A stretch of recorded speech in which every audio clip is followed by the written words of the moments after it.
छत्रपती शिवराय, हिंदुहृदय सम्राट, शिवसेना प्रमुख माननीय बाळासाहेब ठाकरे, आपल्या राज्यघटनेचे शिल्पकार भारतरत्न डॉक्टर बाबासाहेब आंबेडकर यांना अभिवादन करतो।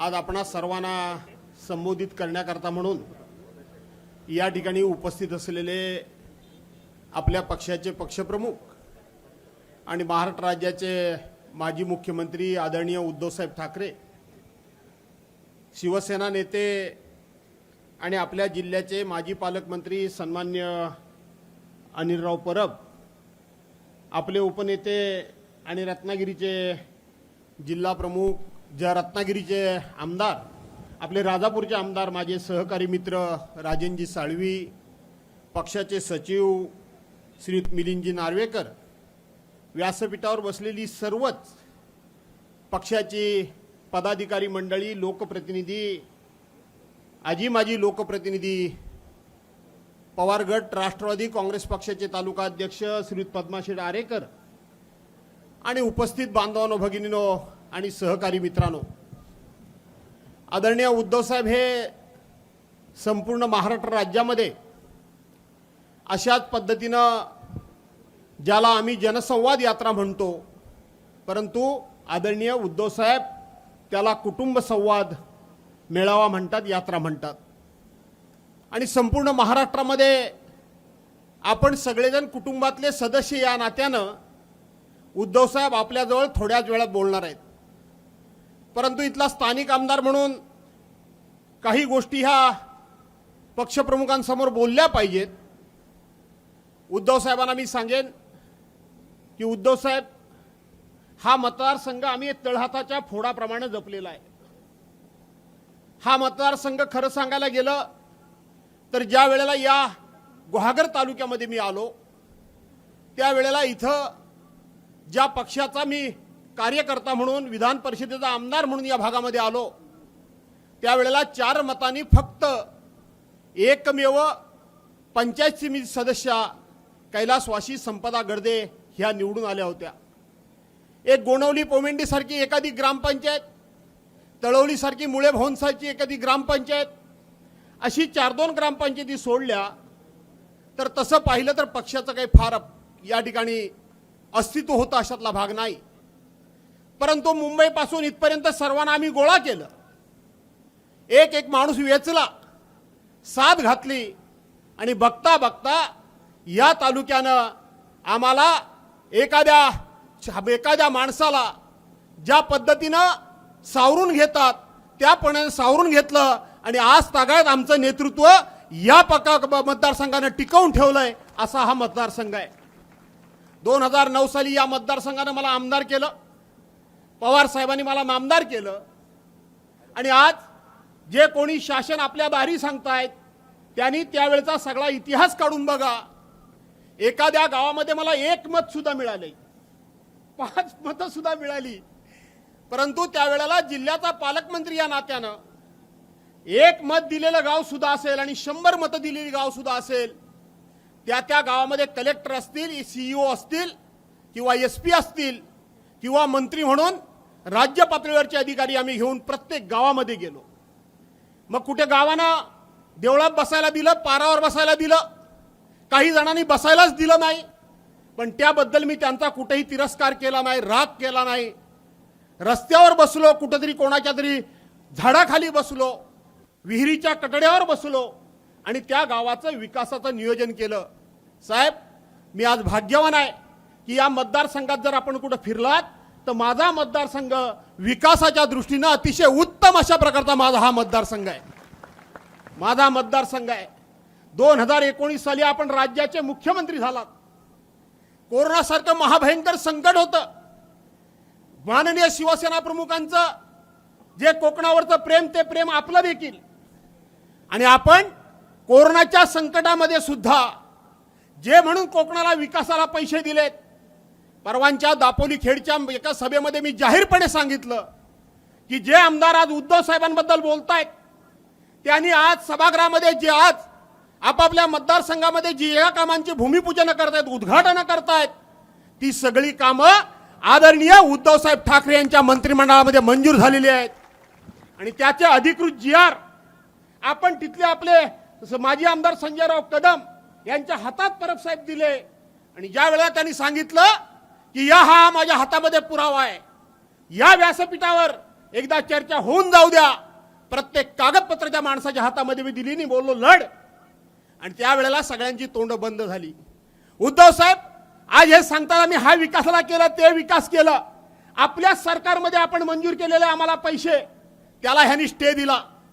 आम्ही आमच्या मतदारसंघातली कामं म्हणून ह्यांना भेटायला गेलो. यांची अवस्था इतकी वाईट आहे, राज्याच्या मुख्यमंत्र्यांनी सांगितलं की ही कामं तात्काळ मोकळी करा आणि ह्या कामांना वर्क ऑर्डर द्या ताबडतोब.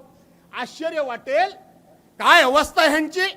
उपमुख्यमंत्री देवेंद्र फडणवीसांनी यांनी दिलेले आदेश ती फाईल घेतली आणि आपल्या कपाटामध्ये बंद करून ठेवली. ही मुख्यमंत्र्यांची अवस्था. आणि मग आम्ही कोर्टामध्ये गेलो.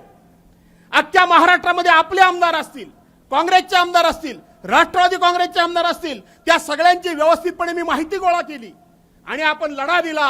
आणि आज आपल्या मतदारसंघामध्ये जी करोडो रुपयाची कामं सुरू आहेत त्या कोर्टानं स्टे उठवला. ती सगळी कामं आपल्या कारकिर्दीमधली आहेत हे जाहीरपणे मी या ठिकाणी सांगतो. सध्या माझ्या मतदारसंघामध्ये सगळ्या पक्षाचे राज्य पातळीवरचे नेते येऊन या ठिकाणी सभा घेत आहेत. मला वाईट वाटायचं काही कारण नाही. मी समाधानी आहे की किमान आपल्या मतदारसंघामध्ये त्या ठिकाणी येत आहेत. आज उद्धव साहेबांचे विचार आपण ऐकण्याकरता या ठिकाणी आलात. उद्धव साहेब माझी विनंती आहे, आपलं सरकार तर येणारच आहे, पण MIDC आपण मंजूर केली. कोरोनासारखं संकट असताना या सगळ्या मतदारसंघात आपण बघत असाल इथं महिलांची उपस्थिती जास्त आहे. याचं कारण इथला बहुतांशी पुरुष हा मुंबईमध्ये कामाला हंबेला आहे, इथं नसतोच. ती MIDC आपण मंजूर केली. हे सांगतात आम्ही लोकांना रोजगार देऊ. परवांच्या दिवशी यांच्या मुलाखती मी बघितल्या. त्याच्या अगोदर आपल्या जिल्ह्याचे पालकमंत्री आणि उद्योग मंत्री उदय सामंत यांनी सांगितलं की भास्करराव आम्हाला कुठे भेटतात. मी खुलेआमपणे जाऊन भेटलो मंत्रालयामध्ये. लपून छपून भेटण्याची काही गरजच नाही, मतदारसंघातलं काम होतं. पण परवा मी त्यांची मुलाखत वाचली. या ठिकाणी त्यांनी MIDC रद्द केली. आपण मच्छीमार या भागामध्ये मोठ्या प्रमाणामध्ये आहेत. तिथं माथाडी कामगारांच्या धर्तीवर पहिल्यांदा मच्छीमार बोर्ड आपण स्थापन केलं. आज त्याचं सुद्धा काम थांबवून ठेवलेलं आहे. अशा पद्धतीने या लोकांनी छळ मांडलाय. फक्त 4-6 महिने आहेत. इथं बांधलेली जेटी त्यांनी तोडली, इथं बांधलेली व्ह्यू गॅलरी त्यांनी तोडली, इथं आणलेला प्रत्येक रस्ता त्यांनी थांबवण्याचा प्रयत्न केला. अशा लोकांच्या पाठीमागे तुम्ही उभे राहणार आहात? अजिबात राहता कामा नये. 4-2 महिने कड काढा. फार काही नाहीये कामं, तर मतदारसंघामध्ये फार काही नाहीतच आहेत. पण त्याच्याही पलीकडे उद्धव साहेब मी तुम्हाला एक विनंती या ठिकाणी करणार आहे. परवांच्या दिवशी याच गुहागरमध्ये इथून 200-300 मीटरवर एका राष्ट्रीय पक्षाची सभा झाली, राष्ट्रीय पक्षाची. आणि त्या राष्ट्रीय पक्षाच्या बॅनरवर भारतीय जनता पार्टीचं चिन्ह असलेला, भारतीय जनता पार्टीचा झेंडा असलेला, आणि जी भारतीय जनता पार्टी आज सगळ्यांना सांगते की जगामधला आमचा सगळ्यात मोठा पक्ष, त्या विश्वगुरूचा मोठा फोटो होता. त्या पक्षाची अधिकृत सभा या ग्वागरमध्ये झाली. त्या पक्षाची अधिकृत सभा त्यांच्या पक्षाच्या अधिकृत पदाधिकाऱ्याने घेतली. काय काय भाषा वापरली तुम्ही ऐकलीत, बघितलत? अशी भाषा कुठल्या तरी राजकीय पक्षानं, राजकीय पुढाऱ्यानं जगामध्ये कधी वापरली असेल, देशामध्ये कधी वापरली असेल? तुमच्या माझ्या सुसंस्कृत महाराष्ट्रामध्ये सुद्धा अशी भाषा कोणी वापरलेली नाही. जी भाषा, मी आक्रमक आहे, मी जहाल आहे, पण माझ्या भाषेचा कधी स्तर मी कधी घालवू दिला नाही, त्याचा उल्लेख मी या ठिकाणी करणार नाही. पण मला एकच त्या विश्वगुरू पक्षाला फक्त एवढंच सांगायचं आहे की अधिकृत पक्षाच्या व्यासपीठावरून वापरलेली भाषा, आणि ती जेव्हा भाषा वापरली जात होती त्या व्यासपीठावर बसलेले आणि समोर बसलेले टाळ्या वाजवत होते. काही लोक फिदी हसत होती. कोणता पक्ष? जो पक्ष सभ्यामेवट म्हणून सांगतो, जो पक्ष साधन सुचितेच्या गोष्टी सांगतो, जो पक्ष आम्ही सुसंस्कृत आहे म्हणून सांगतो, जो पक्ष आम्ही आया बहिणींचा आदर करतो म्हणून सांगतो, त्या पक्षाच्या व्यासपीठावरून अशा प्रकारची भाषा वापरली गेली. मनामध्ये प्रचंड वेदना आहेत.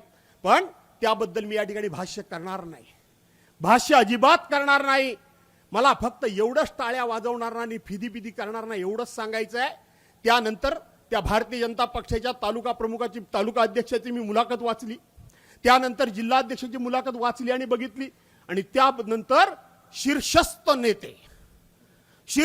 नेत्यांची सुद्धा मुलाखत बघितली आणि वाचली. सगळ्यांनी त्या वक्त्याचं भाषण मान्य केलेलं आहे, हे आमच्या पक्षाचं भाषण आहे म्हणून सांगितलेलं आहे. आणि म्हणून मला एकच नम्रपणे सर्वांना सांगायचं आहे, खरं तर उद्धव साहेबांना ते आवडणार नाही, आवडत नाही. तो बॅनर, तो फोटो, ते भाषण सगळ्याचं परत साहेब रेकॉर्डिंग करून जिल्ह्यामध्ये महिलांचे मेळावे घेऊन ते भाषण दाखवण्याचा माझा मनोदय होता. पण उद्धव साहेब, तुम्ही सुसंस्कृत, तुम्ही मान्यता देणार नाही. अख्ख्या देशामध्ये, अख्ख्या राज्यामध्ये प्रश्न विचारणार होतो की हाच का तो सभ्य पक्ष, हाच का तो सोज्वळ पक्ष, हाच का तो सुसंस्कृत पक्ष अशा प्रकारची भाषा वापरतो. पण मला एवढंच फिदी करणारा सांगायचं आहे की त्या दिवशी त्या व्यासपीठावरून एक घोडा नाचवला गेला. तो घोडा माझ्या आईच्या नावानं नाचवला गेला, माझ्या आईच्या नावानं नाचवला गेला. उद्धव साहेब, माझी आई स्वर्गवासी होऊन 10 वर्ष झाली. माझी आई हयात नाही. आणि म्हणून ज्यांनी कुणी फिदी हसत होते त्यांनी तो घोडा इथंच ठेवावा. ज्यांना पाहिजे, जेव्हा पाहिजे, ज्या वेळेला पाहिजे, जितक्या वेळेला पाहिजे त्या वेळेला तो घोडा नाचवावा, जरूर नाचवावा. आणि तो घोडा फक्त फिदी असू नका, तर जेवढं पाहिजे तेवढं सेलिब्रेशन करून घ्या. कारण माझी आई हयातच नाही, त्यामुळे तुमचा घोडा तुमच्याकडेच राहू द्या आणि आनंद व्यक्त करा. माझ्या तुम्हाला शुभेच्छा आहेत. आणि म्हणून बांधवांनो, भगिनीनो, उद्धव साहेबांना तुमच्या वतीनं शब्द मी देतोय. उद्धव साहेब, तुम्ही उन्हातानातून फिरताय.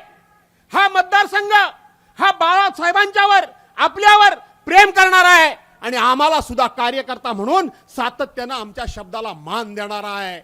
मी तुम्हाला आज सांगतो, उद्याच्या लोकसभेच्या निवडणुकीमध्ये आपण आनंदराव गीते हे उमेदवार नक्कीच केलेले आहात. ते इकडे आनंदराव गीते आणि तिकडे विनायक राऊत, हे दोन आमचे नेते हे दिल्लीमध्ये पोहोचवण्याकरता आम्ही जीवाचं रान केल्याशिवाय राहणार नाही, हा शब्द तुम्हाला देतो. यानंतर तुम्ही इकडे येऊन कष्ट घेण्याची गरज नाही, विजयाची मिरवणूक काढायची या, आधीमध्ये येऊ नका. तिकडे माझ्याकडे उत्तर आपण विदर्भ दिलेला, पूर्व विदर्भ, ती एक रामचेकची जागा मी सारखी मागतोय, तिथेही जाऊन मेहनत करेन. तुम्ही ही मेहनत करत असताना मला अड घातली साहेब की भास्करराव, तुमची मला गरज इकडे महाराष्ट्रामध्ये कुठं लागेल. साहेब, विदर्भ सांभाळेन, तिथेही आपला आता एकही आमदार नाही, 400 आमदार मी तुमच्या पाठीमागे उभे करेन आणि महाराष्ट्रामध्ये जिथं कुठं काम सांगाल तिथे काम करू. कारण हा मतदारसंघ हा पूर्णपणे तुमच्या विचारांचा, शिवसेनेच्या विचारांचा, गद्दारीच्या विरोधात पेटून उठलेला हा मतदारसंघ आहे. त्यामुळे हा मतदारसंघ फक्त निवडणुकीची वाट बघतोय. गद्दारांना गाळल्याशिवाय हा मतदारसंघ राहणार नाही, हा शब्द आपल्याला देतो आणि आपल्या सर्वांची रजा घेतो. जय हिंद, जय महाराष्ट्र. एबीपी माझा, उघडा डोळे बघा नीट.